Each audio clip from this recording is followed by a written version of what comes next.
تو لیجیے اس کا تفصیلی تعارف پیش کرنے کے لیے میں آواز دیتا ہوں برادر محمد ریاض مہاراج گنجی متعلم عربی سیشن کو کہ موصوف تشریف لائے اور تعارف انجمن پیش کریں۔ السلام علیکم ورحمۃ اللہ وبرکاتہ۔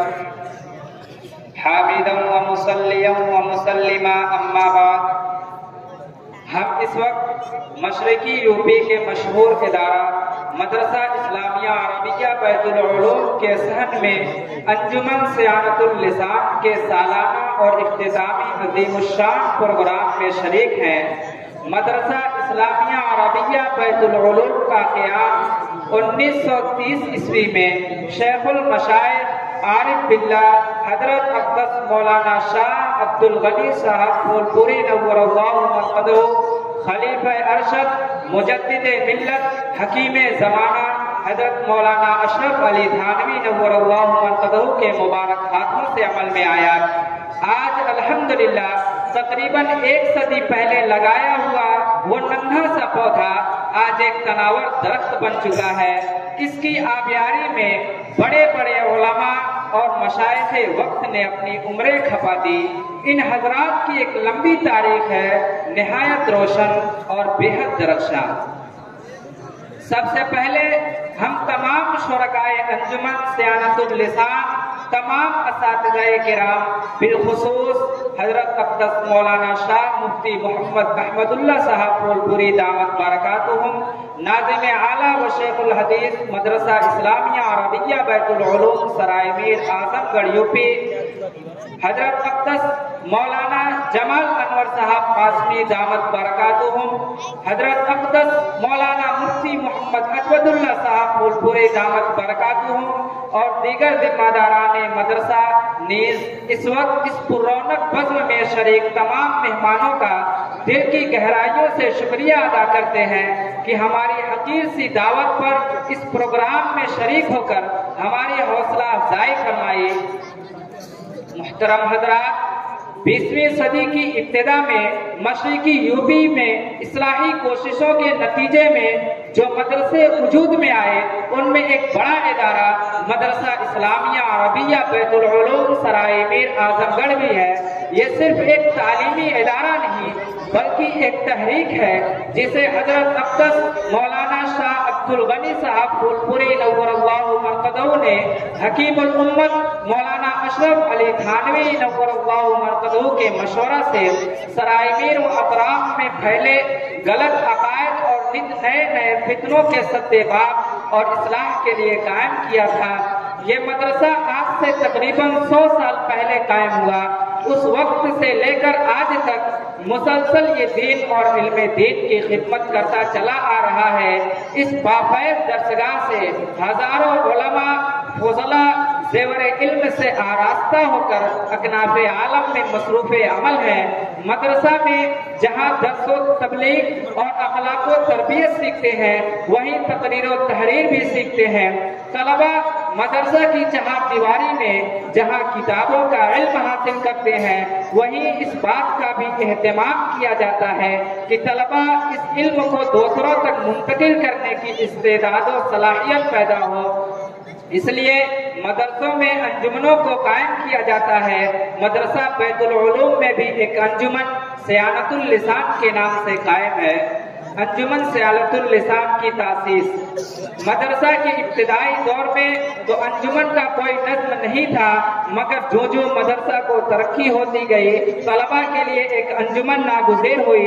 ابتدائی دور میں جمعرات کی رات میں طلبہ عربی کے کسی استاد کی نگرانی میں تقریر و تحریر کی مشق کر لیا کرتے تھے، مگر باقاعدہ انجمن کا قیام محسن الامت حضرت اقدس مولانا شاہ مفتی محمد عبداللہ صاحب پھولپوری رحمت اللہ علیہ کے زمانے میں 1407 ہجری مطابق 1986 عیسوی میں ہوا۔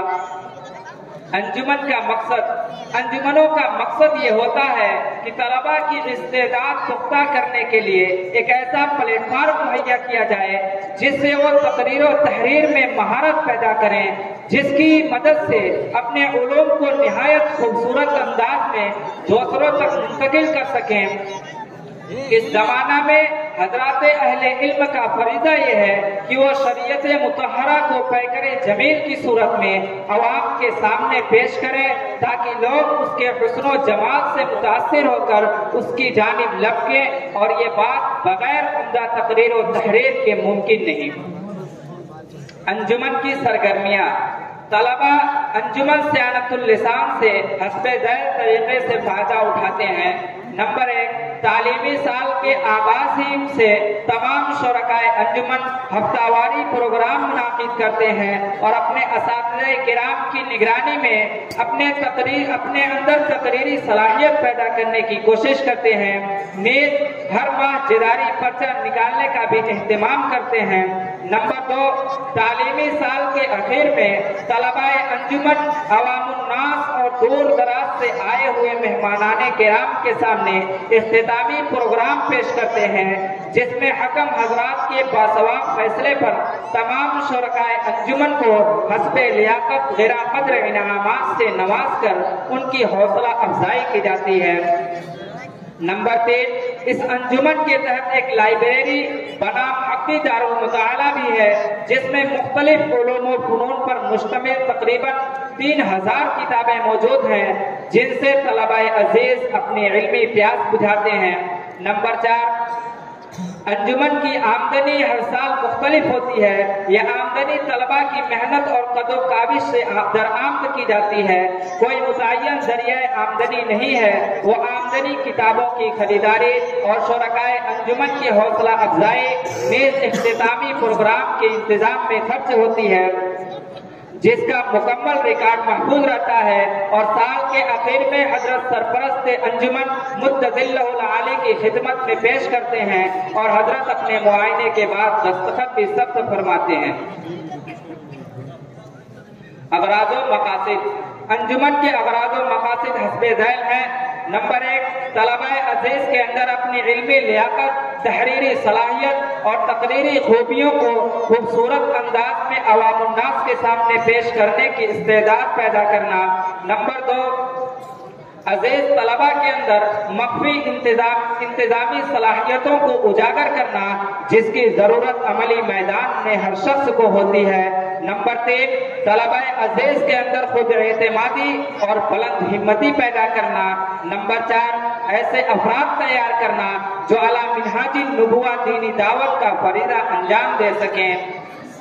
آخری بات، مہمانان اعظام، آپ کے اس عظیم الشان سالانہ اجلاس میں آپ کی آمد پر 100,000 مبارکباد پیش کرتے ہیں اور اس بزم روحانی میں آپ حضرات کی شرکت پر خوش آمدید کہتے ہیں۔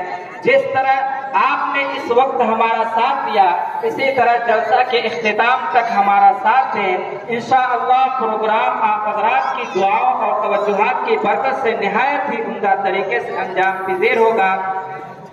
آخر میں اس حقیقت کا اعتراف ناگزیر ہے کہ امت میں انقلاب، حالات میں تبدیلی، معاشرے میں اصلاح، فکر و خیال میں پاکیزگی، رگوں میں حرارت، عمل میں جوش، نظر میں تاثیر، عزائم میں پختگی، نیتوں میں خلوص انہی دینی مدرسوں اور بزرگان دین کی کامل صحبت و معیت سے پیدا ہوتے ہیں۔